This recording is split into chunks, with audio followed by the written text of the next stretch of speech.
I didn't know she was going to do it ahead of time, but these plants were not asymmetrically arranged, so my wife had to get up and put that plant exactly in the middle and move that one to be at the same angle as this one.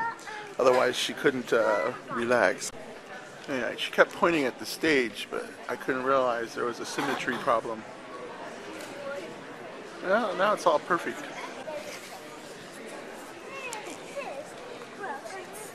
All the new U.S. citizens as of today in Chicago. Of our Constitution and form of government, and well disposed towards the good order and happiness of the United States. Therefore, Your Honor, I respectfully move that this court confer United States citizenship on each of these applicants for naturalization upon the taking of the oath of allegiance as is required by the law.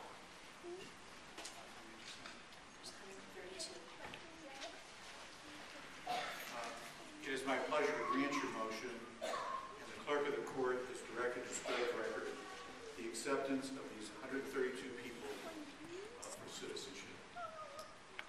Good afternoon, ladies and gentlemen. Good afternoon.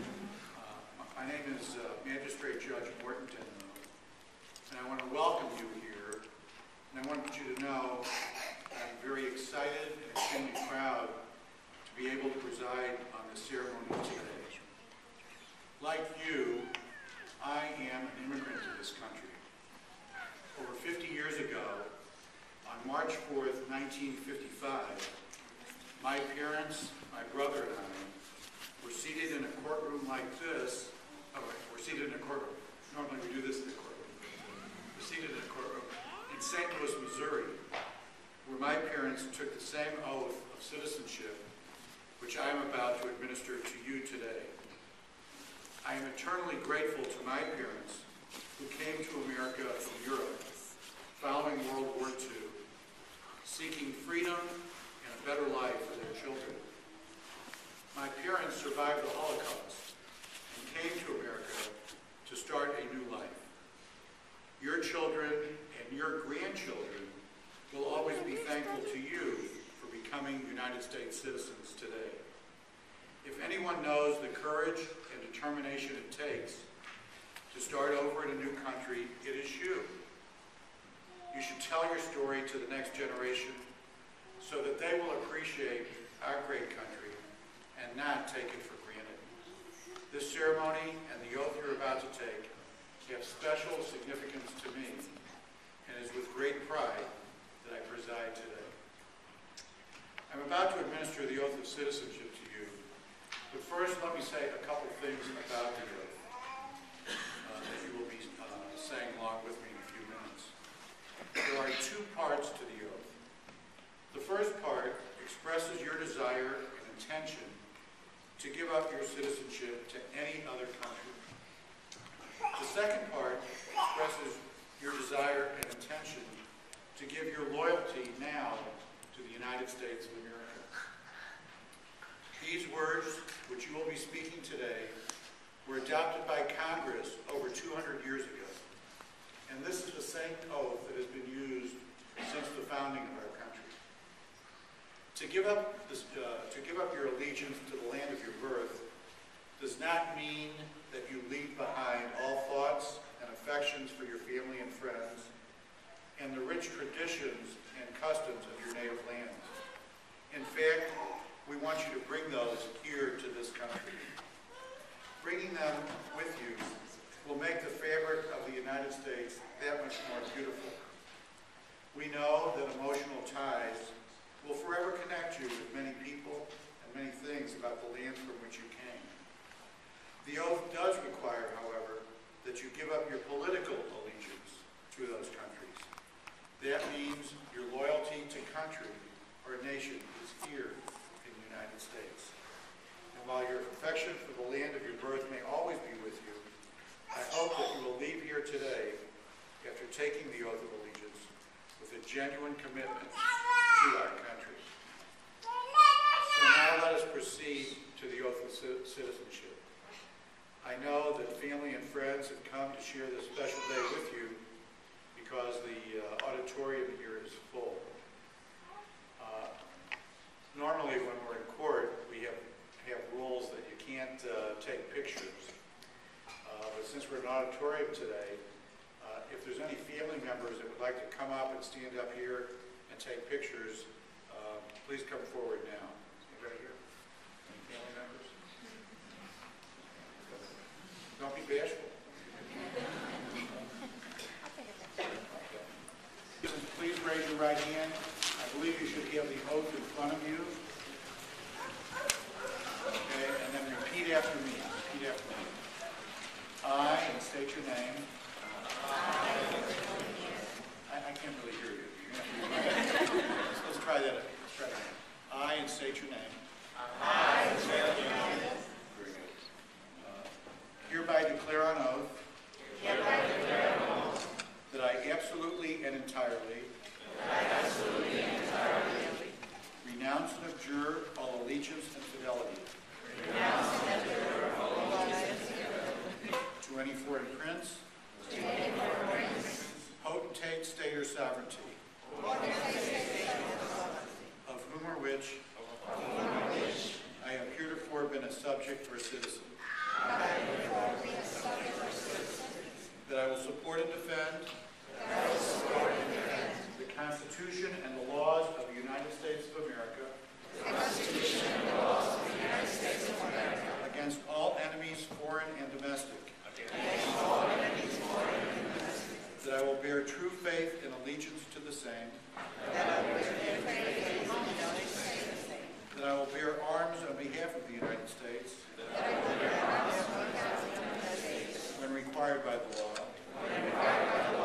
Or that I will perform non-combatant service. In the armed forces of the United States. When required by the law. That I will perform work of national importance. Under civilian direction. When required by the law. And that I take this obligation freely. Without any mental reservation or purpose of evasion. So help me God. By the authority vested in this court, I hereby declare you to be citizens of the United States of America.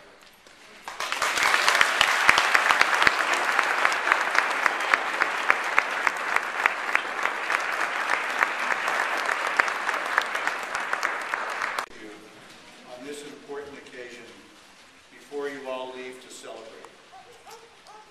This ceremony marks a great moment, not only in your lives, but in the life of this great nation. It constitutes an affirmation that we are indeed a nation of immigrants, and that we draw our greatness from the diversity and richness of the many cultures and traditions that contribute to our national fabric. 39 countries are represented here today among the 132 new citizens from all parts of the world. But now you are all of one country, the United States of America.